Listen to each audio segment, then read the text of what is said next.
Hello friends, welcome to our channel Happy Homemaker Corner. So வீடியோக்குள்ளே போகிறதுக்கு முன்னாடி இது வரைக்கும் நம்ம சேனலில் பார்க்காதவங்க இப்போ தான் நீங்கள் ஃபஸ்ட்டு பார்க்குறீங்க அப்படின்னா மறக்காமல் சப்ஸ்கிரைப் பட்டனை ப்ரெஸ் பண்ணிக்கோங்க. கூடவே பக்கத்தில் இருக்கிற பெல் பட்டனையும் ப்ரெஸ் பண்ணிக்கோங்க.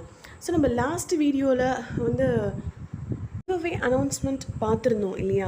ஸோ அதுக்கு பார்த்திங்கன்னா வந்து நிஜமாகவே சொல்லணுன்னா கொஞ்சம் எனக்கு வியூவர்ஸ் ஜாஸ்தியாக தான் ஆயிருக்கீங்க. பட் அந்த வீடியோவை பார்த்து நிறைய பேர் என் வீடியோ வாட்ச் பண்ணியிருக்கீங்க. பட் என்ன ஒரு சின்ன எனக்கு வருத்தம்னா நான் எதிர்பார்த்த அளவுக்கு யாருமே கமெண்ட் பண்ணலங்க. அது ஏன் தான் எனக்கு புரியல. பட் என்னோடய ஃப்ரெண்ட்ஸ் சர்க்கிள் என்ன சொன்னாங்கன்னா, சாரிப்பா, எனக்கு வந்து உன் வீடியோ எப்போவுமே நான் பார்ப்பேன், பட் வந்து யூஸ்வலாக நான் கமெண்ட் பண்ண மாட்டேன், ஏன்னா டியூ டு டைம் இருக்காது. சரி, ஓகே, நம்ம ஃப்ரெண்ட் தானே அப்படின்னு நான் கமெண்ட் பண்ண மிஸ் பண்ணிவிடுவேன். இப்போ மட்டும் நான் கமெண்ட் பண்ணேன்னா வந்து நீ என்னை தப்பாக நினச்சிப்ப, பற்றியா கிவ் ப்ரைஸ்க்காக இவ கமெண்ட் பண்ணுறேன்னு நினச்சிப்பேன். கண்டிப்பாக அப்படிலாம் கிடையாது ஃப்ரெண்ட்ஸ். என்னோடய நோக்கம் வந்து உங்களை கமெண்ட் பண்ண வைக்கிறது மட்டும் கிடையாது. நீங்கள் வீடியோ பார்த்துருக்கீங்க அப்படிங்கிறதுக்கு ஒரு சின்ன ப்ரூஃப் தான் எனக்கு, இல்லையா? ஸோ நிறைய பேர் கமெண்ட் பண்ண தான் எனக்கும் வந்து அடுத்த வீடியோ போடுறதுக்கு கொஞ்சம் இன்ட்ரெஸ்ட்டாக இருக்கும். அதே மாதிரி வந்து உங்களுக்கும் நான் ஒரு சின்ன கிஃப்ட் கொடுத்த மாதிரி இருக்கும். எனக்காக நீங்கள் இந்த வார்த்தைக்காக நீங்கள் என் சேனலில் பார்க்குறீங்க அப்படின்னா கண்டிப்பாக நான் திரும்ப உங்களுக்கு எதாவது செய்யணும், இல்லையா? ஜஸ்ட் ஒரு குட்டி கிஃப்ட் மாதிரி இருந்தது கிவ் அவே அப்படிங்கிறது. ஸோ 2 பேருக்குமே வந்து ஒரு ஜாலியாக போகணும், நல்ல ஒரு ஒரு ஒரு கெமிஸ்ட்ரி இருக்கணும் உங்களுக்கு எனக்கும்குள்ளே அப்படிங்கிறதுக்காக தான் கிவ் அவே அனௌன்ஸ்மெண்ட். தவிர தயவு செஞ்சு அப்படி யாருமே தப்பாக நினச்சிருக்காது. என் ஃப்ரெண்ட்ஸ் சர்க்கிள் மட்டும் கிடையாது, மற்றவங்க எல்லாருக்கிட்டையும் வந்து ரொம்ப ரெக்வஸ்ட் பண்ணி கேட்டுக்கிறேன், தயவு செஞ்சு கமெண்ட் பண்ணுங்கள். ஸோ அப்போ தான் நிறைய பேர் கமெண்ட் பண்ண தான் நான் வந்து உங்களுக்கு கிவ் அவே ப்ரைஸ் வந்து ஈஸியாக அனௌன்ஸ் பண்ண முடியும். ஸோ கமெண்ட் பண்ணுறதே 10 பேர் தானே, அந்த 10 பேருக்கு நான் கிஃப்ட் கொடுத்தா நல்லா இருக்குமா நீங்கன்னு நினச்சி பாருங்கள். ஸோ ப்ளீஸ் ஃப்ரெண்ட்ஸ், நான் ரெக்வஸ்ட் பண்ணி கேட்டுக்கிறேன், நிறைய கமெண்ட்ஸ் பண்ணுங்கள். அட்லீஸ்ட் குட்டியாக ஏதாவது ஒரு குட்டி கமெண்ட்ஸ் உங்களுக்கு என்ன தோணுதோ அந்த வீடியோ பற்றி எனக்கு ஃபீட்பேக் கொடுங்க. ஸோ தட் நான் என்ன இம்ப்ரூவ் பண்ணிக்கலாம். ஸோ இன்றைக்கி நம்ம என்னோட கார்டன் வீடியோ தாங்க பார்க்க போகிறோம். ஸோ கார்டன் வீடியோ போட்டு ரொம்ப நாள் ஆச்சு. இன்னும் சொல்ல போனால் மழை அது இதுன்னு ஒரு 1 மந்த்தாகவே நான் கார்டன் வீடியோ போட முடியல. சூப்பராக செடியெல்லாம் வளர்ந்துருச்சுங்க. நிறைய காய்கறி எங்கள் தோட்டத்துலேயும் அங்கே பறிச்சாச்சு, நிறைய பூக்களும் பறிச்சாச்சு. அதே மாதிரி பார்த்தீங்கன்னா இந்த பாருங்க கொத்தரங்காய் செடி. இது இங்கே பாருங்க எவ்வளோ சூப்பராக கொத்தா இது வரைக்கும் எப்படி ஒரு 5-6 கிலோ கொத்தரங்காய் நாங்கள் பறிச்சிருப்போம் இதுலேருந்து. இந்த ஒரு 1.5 months சொல்கிறேன். ஸோ இருக்கிறதே ஒரு 10 செடி தான். பட் அதுலேருந்து நான் சொல்கிறது ரொம்பவே கம்மி. இன்னொரு 7-8 கிலோ கூட பறிச்சிருப்போம்னு சொல்லலாம். கொஞ்சம் கொஞ்சமாக வாரத்துக்கு எப்படியும் ஒரு 2 கிலோவாவது பறிக்கிற மாதிரி இருக்கும். ஸோ கொத்தரங்காய் எங்களால் பறிக்கவே முடியல. இன்னும் சொல்ல போனால் அவ்வளோ காய்ச்சிக்கிட்டே இருக்குது இன்னும் அது. ஸோ இந்த மழைக்காக கொஞ்சம் சாஞ்சிரு கிடக்கு கொத்தரங்காய்லாம்.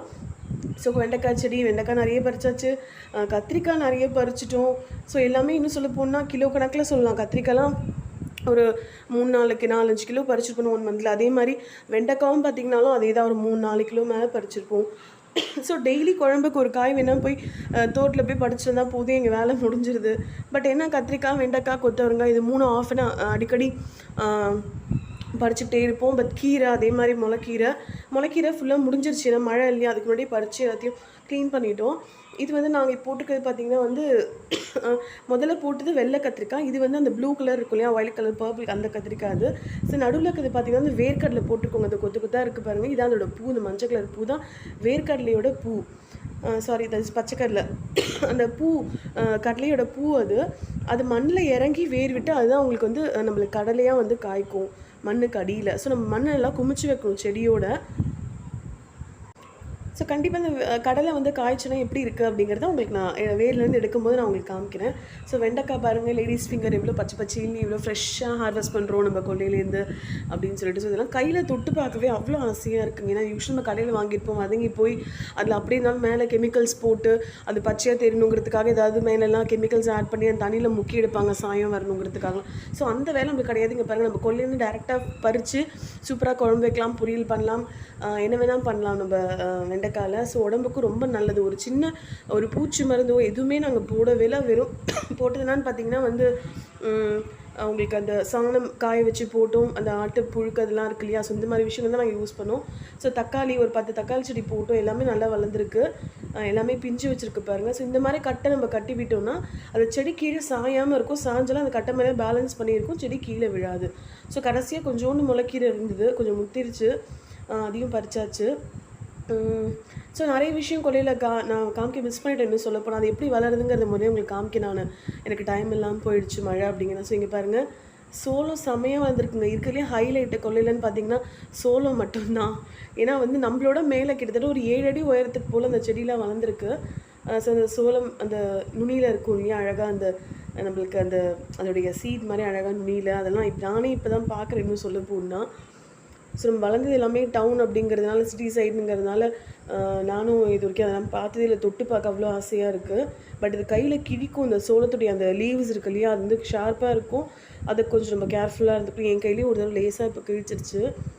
ஸோ சோளம் பாருங்கள், அங்கங்கே ஒரு செடியில் ஒரு 3, 4 சோளம் போல் அங்கங்கே காய்ச்சிருங்க. இப்போ இருக்கிறதுலே தான் பெரிய சோளமாக இருக்குது. அது இப்போ முத்திருக்கும், அதாவது பறிக்கிறதுக்கு ஆயிடுச்சுன்னு நினைக்கிறேன் அது ஒன்று மட்டும். ஸோ சோளம் பார்த்திங்கன்னா எப்படியும் ஒரு 10, 15 செடிக்கு போல் இருக்குங்க. எல்லாத்துலேயும் ஒரு 3 சோளத்துலேயும் 4 சோளம் மேலே காய்ச்சிட்டே இருக்குது. இன்னும் மேலே வைக்கும்னு நினைக்கிறேன். ஸோ எல்லாமே வந்து 1, 2, 3 வந்து இங்கே பாருங்கள், நல்லா நம்ம கடையில் வாங்குற அளவுக்கு நல்லா பெருசாக முத்திருக்கு. இன்னும் சிலது ரொம்ப இந்த பேபி கார்ன் சொல்லுவோம் இல்லையா, அது இப்போ உங்களுக்கு காமிக்கிறேன் பாருங்கள் நான் பறித்து. அது அவ்வளோ டேஸ்ட்டாக இருக்குங்க. சாப்பிட்டா அப்படியே செம்ம ஸ்வீட்டாக இருக்கும். அந்த மில்க் மாதிரி, அந்த பால், சோயா மில்க் சொல்லுவோம் இல்லையா, அந்த பால் பார்த்திங்கன்னா அதோட டேஸ்ட் நல்லாயிருக்கும். அப்படியே செம்ம ஸ்வீட்டாக இருக்கும். அது ஒன்று பறித்து சாப்பிட்ணுன்னு நினச்சிட்ருக்கேன். ஏன்னா ஆல்ரெடி எங்கள் ரிலேட்டிவோட பக்கத்தில் தோட்டத்தில் அந்த மாதிரி சோளம் போட்டுருந்தாங்க. அப்போ ஒன்று கொடுத்தாங்க, அவ்வளோ டேஸ்ட்டாக இருந்தது. பட் அதை பிஞ்சிலேயே பறிக்கிறது கொஞ்சம் வருத்தமாக தான் இருக்குது. இருந்தாலும் அந்த டேஸ்ட் பண்ணுறதும் வந்து அப்போ தான் முடியும் இல்லையா, வளர்ந்துட்டால் அந்த டேஸ்ட் நம்மளுக்கு தெரியாது, சாப்பிட முடியாது. ஸோ இப்போ அதை உங்களுக்கு காமிக்கிறேன் பாருங்கள். ஸோ சோளம் செடி வந்து சொல்லப்போனால் கொல்லைக்கும் ரொம்ப ஒரு அழகாக இருக்குது இந்த தோட்டத்துக்கே. ஸோ அங்கங்கே கொஞ்சம் கொத்தரங்காய் இடம் இருக்கிறதுலாம் கொத்தரங்காய் விதை போட்டும் எல்லாமே வளர்ந்துருச்சுன்னு சொல்ல போனால். ஸோ அதனால் சோளமும் கொத்தரங்காயும் நல்லா உயரமாக வளர்ந்துருக்கு, 7 அடி போல். ஸோ இங்கே பாருங்கள் எவ்வளோ ஒரு அழகாக அந்த சோளம் வளர்ந்துருக்கு ஒரு செடியிலையும் அப்படின்ட்டு. ஸோ இதுக்கெலாம் என்ன சொல்ல போனால் நாங்கள் எந்த மருந்தும் போடலைங்க. அதாவது கெமிக்கல்ஸ் எதுவுமே யூஸ் பண்ணல. கடையில் விற்கிற உரங்கள் எதுவுமே நாங்கள் வாங்கி போடல. அப்படியே சாதாரணமாக அதை தண்ணி ஊற்றி வளர்ந்தது தான். வெறும் மாட்டு சாணம் மட்டும்தான் காய வச்சு போட்டோம், வேறு ஒன்றுமே போடல. அதே மாதிரி ஏதாவது உங்களுக்கு சோளத்தில் வந்து கொஞ்சம் இந்த வெட்டுக்கிளி பூச்சிலாம் ஜாஸ்தியாக வரும். உங்களுக்கு சோளம் செடி இருந்ததுன்னா, அப்படி எறும்பு வர மாதிரி இருந்ததுன்னா அந்த வேரில் அந்த செடிக்கிட்ட தள்ளி வந்து நீங்கள் எறும்பு பவுடர் தூவிட்டிங்களே போதும், அந்த பூச்செல்லாம் வராமல் இருக்கும். இதோ பாருங்கள், இந்த குட்டி பேபி கார்ன் சொன்னேன் இல்லையா, அங்கே பாருங்கள் இந்த மாதிரி குட்டி பிஞ்சாக இருக்கிறத எடுத்து வந்து இப்போ உங்களுக்கு நான் அதை பிரித்து காமிக்கிறேன் பாருங்கள், எவ்வளோ அழகாக இருக்கும்னு. அது அழகாக இருக்கும். அப்படியே சாப்பிட தூண்டும். அதை வந்து பச்சையாக சாப்பிட்ணுங்க. அதை வந்து வேறு எதுவும் சுட்டோ இல்லை வேறு ஏதாவது பேபி கார்ன்லாம் நிறைய ரெசிபீஸ்லாம் பண்ணுவாங்க. பட் அதெல்லாம் விட இங்கே பாருங்கள், இப்போ பிரித்து காமிக்கிறேன். இந்த மாதிரி சாப்பிட்டதாங்க அது ரொம்ப டேஸ்ட்டு. இதெல்லாம் கிடைக்கவே கிடைக்காது கண்டிப்பாக. நம்ம சோளம் வேணால் கடையில் வாங்கலாம். பேபி கார்ன் வந்து இந்த அளவுக்கு ஃப்ரெஷ்ஷாக செடிலேருந்து பறித்து சாப்பிட முடியாது. எத்தனோன்னு இருக்குது பாருங்கள். ஒரு பெரிய விரல் நீட்டுக்கு தான் இருக்குது. பட் அவ்வளோ டேஸ்ட் அது. அங்கே பாருங்கள். ஸோ இந்த பிஞ்சு அந்த சோளம் தான் நம்மளுக்கு பேபி கார்ன் சொல்லணும் இல்லையா. பாருங்கள், பாப்பாவே அது எப்படி இருக்குன்னு அவளுக்கு தெரியல. பட் வந்து நிஜமாகவே அது துப்ப மாட்டாவானா எனக்கு நம்பிக்கை இருக்குது. ஏன்னா வந்து அது அவ்வளோ டேஸ்ட்டாக இருக்கும். அந்த பாலோடு சேர்ந்து அது ஒரு இனிப்பாக, அந்த தேங்காய் பால் மாதிரி அவ்வளோ ஒரு டேஸ்ட்டாக அது வந்து அங்கே பாருங்கள். திரும்ப அவள் கேட்குற ஆக்சுவலாக இது வந்து பத்தலை. ஆக்சுவலாக யார் எடுத்துக்கிறதுனே இப்போ தெரியல. அந்த மாதிரி எங்களுக்குள்ளே போட்டியாக இருக்குது. ஸோ கண்டிப்பாக இது ஒரு டேஸ்ட் பண்ணிடணும். சூப்பராக இருக்குது, செமையாக இருக்குங்க. இருந்தாலும் குழந்தை கேட்குறா, அவளுக்கு கொடுக்கணுமேன்னு சொல்லிட்டு கொடுத்துட்டேன். நல்லா இருக்கான், சூப்பராக இருக்கான் பாப்பாவுக்கு. ஓகே. ஸோ நம்ம கத்திரிக்காய், வெண்டைக்காய் செடிலாம் பார்த்தோம், கடலை செடி பார்த்தோம், ஸோ பச்சைக்கடலை, சோளம் பார்த்துட்டோம் இல்லையா. ஸோ பாப்பா கை வைக்காத. அந்த சொன்ன மாதிரி இருக்குங்க. அது வந்து கொஞ்சம் ஷார்ப்பாக இருக்கும் அந்த இலை. கண்டிப்பாக கை வந்து கொஞ்சம் நம்ம கரெக்டாக பட்டுருச்சுன்னா கை வெட்டிடும் அந்த இடத்துல. ஸோ கொஞ்சம் கேர்ஃபுல்லாக இருக்கும் சோளம் செடிக்கிறது நம்ம. ஸோ இந்த தோட்டங்கிறது முதல்ல ஒரு மாதிரி ஐயோ என்ன ஒன்றுமே இல்லையே, நம்ம தோட்டத்தில் வளராதான்னு நினச்சிட்டு இருந்தோம். பட் எதுவுமே மிஸ் ஆகலைங்க. போட்ட விதை எல்லாமே வந்து நல்லா வளர்ந்துச்சு. சாதாரண விதையாக தான் போட்டோம். ஹைப்ரிட் அந்த மாதிரிலாம் எதுவும் நாங்கள் விதை வாங்கி போடவே இல்லை. சாதாரணமாக எங்கள் பக்கத்தில் கிடைக்கிற கடையிலேருந்து தான் வாங்கி போட்டோம். ஸோ அடுத்ததான் வந்து ஹைலைட்னு பார்த்திங்கன்னா அந்த கத்திரிக்காய் செடி. ஸோ நாங்கள் ஃபஸ்ட்டு போட்டு கடகடன்னு வளர்ந்ததுன்னா அந்த கத்திரிக்காய் செடி தாங்க. இது வந்து வெள்ளை கத்திரிக்காய்.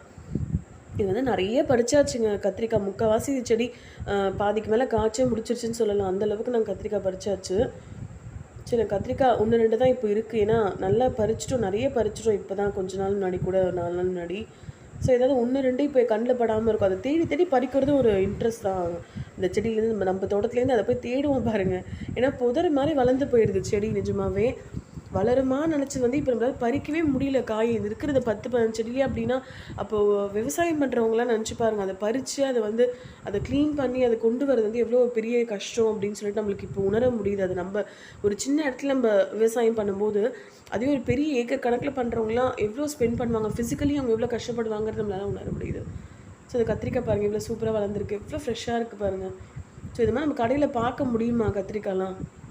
ஸோ இந்த அளவுக்கு அந்த மழை பெஞ்சு அந்த மழை தண்ணியில் நனைஞ்சு ஒரு ஃப்ரெஷ்ஷான ஒரு கத்திரிக்காய்.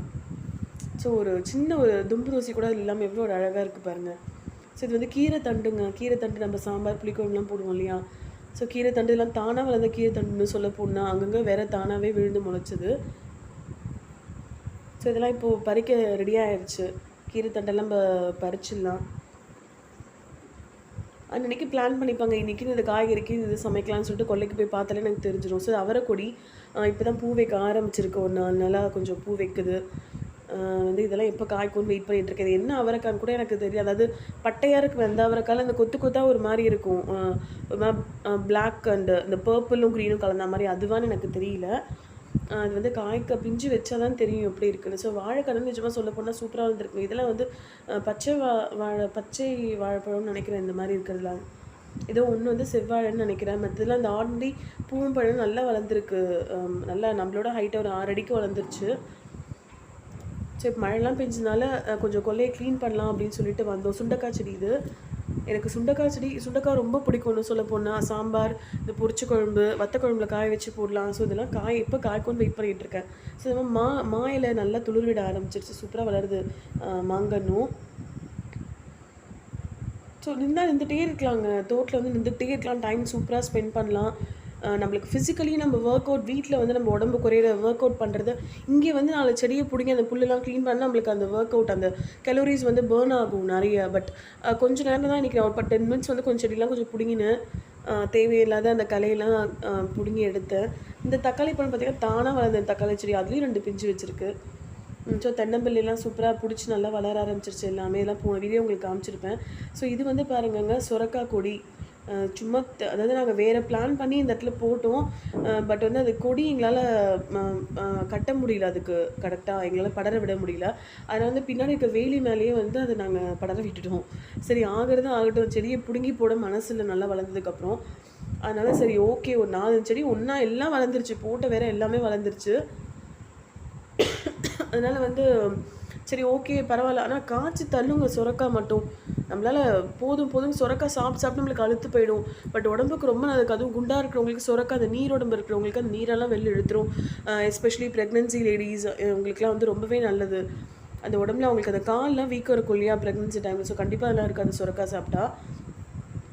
ஸோ ஒரு நாளைக்கே அத்தனை சுரக்காய் காய்க்கும் இங்கே இது மாதிரி வளர்ந்ததுன்னா. ஸோ இது வந்து இன்னொரு அவரைக்கொடிங்க. இது வந்து கொஞ்சம் டிஃப்ரெண்ட்டாக இருக்குது. இது என்ன அவரைக்கான்னு எனக்கு தெரியல. அந்த பட்டையாக இருக்கிறதா இல்லாட்டி பர்பிள் கலராக க்ரீனானு எனக்கு தெரியலனா. இப்போ தான் பூ வைக்க ஆரம்பிச்சிருக்கு 1 2 இது காய்ச்சி தான் பார்க்கணும் என்னென்ன இருக்குதுன்னு. ஸோ அடுத்த வீடியோ இன்னும் கொஞ்சம் புதுசாக இன்னும் கொள்ள மாறதுக்கப்புறமா உங்களுக்கு நெக்ஸ்ட்டு கார்டன் வீடியோ போடுறேன். ஸோ ரோஸ் கன்று பார்த்திங்கன்னா ஒரு கிட்டத்தட்ட ஒரு 10 ரோஸ் செடி குட்டி குட்டியாக வாங்கிட்டு வச்சுட்டோங்க. பட்டன் ரோஸ் இது அதுன்னு சொல்லிட்டு. ஸோ நீங்கள் ரோஸ் செடி நான் நிறைய வாங்கி வச்சுட்டோங்க. எல்லாம் முடிஞ்ச வரைக்கும் எல்லா கலர் ரோஸ் செடியும் ட்ரை பண்ணி வாங்கி வச்சுருக்கோம். பட் போய் சொல்லி சில பேர் கடையில் கொடுக்குறாங்க. ஸோ பார்த்திங்க எல்லா ரோஸ் வந்து மழையில் சூப்பராக துளிர் விட்டு எல்லாம் நல்லா துளிர் விட ஆரம்பிச்சிருச்சு. எல்லா ரோஸ் செடிலையும் 1 2 3 4 மொட்டு நிறைய வைக்க ஆரம்பிச்சிருச்சுங்க. எனக்கு பார்க்கவும் ரொம்ப சந்தோஷமாக இருந்தது. ஸோ நானே ஒரு 2 நாளைக்கு 3 நாளைக்கு வந்து தோட்டம் பக்கம் போய் பார்க்குற மாதிரி ஆயிடுச்சு என் நிலமை. ஸோ எல்லாத்தையும் பேலன்ஸ் பண்ண வேண்டியதாக இருக்குது. ஸோ பாருங்கள் எல்லாமே சூப்பராக மொட்டு வச்சுருக்கு. ஸோ இன்றைக்கி வந்து பார்க்குறேன் சூப்பராக இந்த பட்டன் ரோஸ் மாதிரி 2 ரெட் கலர் நல்லா குங்கும கலர் ரெட்டு சூப்பராக இருந்தது. அதை பார்த்தோன்னே எனக்கு ரொம்ப நேரம் அதையே பார்த்து ஃபோட்டோ எடுக்கணும் போலவே இருந்தது. அவ்வளோ ஆசையாக இருந்தது. ஸோ ரோஸ் வந்து நம்ம தலையில் பறித்து வச்சுக்கிறத விட அதை வந்து அந்த செடியில் இருந்து பார்க்க அது ஒரு அழகாக தான் இருக்கும். அதை பறித்து நம்ம தலையில் வச்சு அழகு பார்க்குறத விட செடியில் இருக்கிறதா எனக்கு அழகாக இருக்க மாதிரி தோணுது. பட் என்ன பண்ணுறது, சில நேரம் பார்த்தா வந்து ஐயோ அது பூத்து வேஸ்ட்டாக கீழே கொட்டிடும், கொஞ்சம் நேரம் நம்ம தலையிலையாவது இருக்கட்டும் அழகாக இருக்கும் அப்படின்னு எனக்கு தோணுது. அது பாருங்கள் எவ்வளோ அழகாக அந்த ரோஸ்க்குன்னு உண்டு அந்த ஷேப்போடு பூத்துருக்கும். அது எல்லா ரோஸும் அந்த மாதிரி இருக்காது தெரியுமா. ஸோ ஒரு சில ரோஸ் தான் கரெக்டாக அந்த ஷேப்போடு பூக்குவாங்க. பாருங்கள் அது எவ்வளோ அழகாக இருக்குது அந்த ரோஸுன்ட்டு. ஸோ இதுதாங்க நம்ம தோட்டம். இப்போதைக்கு இதோடைய நிலவரம் இப்படி தான் இருக்குது. ஸோ வந்து அப்டேட் பண்ணோம் அப்படிங்கிறதுக்காக பார்க்க உங்களுக்கு ஒரு இந்த உங்கள் ஸ்ட்ரெஸ்ஃபுல்லான லைஃப்பில் வந்து இந்த கார்டன் காமிக்கிறது மூலமாக உங்களுக்கு கொஞ்சம் நேரம் ரொம்ப ஸ்ட்ரெஸ் ஃப்ரீயாக இருந்திருப்பீங்க அப்படின்னு நான் நம்புகிறேன். ஸோ இது வரைக்கும் நம்ம சேனலை சப்ஸ்கிரைப் சப்ஸ்கிரைப் பண்ணிச்சுக்கோங்க. கூடவே பக்கத்தில் பெல் பட்டன் ப்ரெஸ் பண்ணிக்கோங்க. உங்கள் ஃப்ரெண்ட்ஸ்லாம் ஷேர் பண்ணுங்கள், லைக் பண்ணுங்கள், கமெண்ட் பண்ணுங்கள். மறக்காமல் நம்ம கிவ் அனௌன்ஸ்மெண்ட்டில் சொன்ன மாதிரி கமெண்ட் பண்ண மறந்துடாதீங்க ஃப்ரெண்ட்ஸ். நான் யாரையும் தப்பாக நினச்சிக்க மாட்டேன். ஸோ என்னோட நோக்கம் கமெண்ட் பண்ணாதவங்களாம் கமெண்ட் பண்ண வைக்கிறது தான். ஸோ நீங்கள் கமெண்ட் பண்ணால் நான் ரொம்ப ரொம்ப ரொம்ப சந்தோஷப்படுவேன். So keep commenting and keep supporting and keep motivating me especially. So thanks for watching this video. Thank you so much.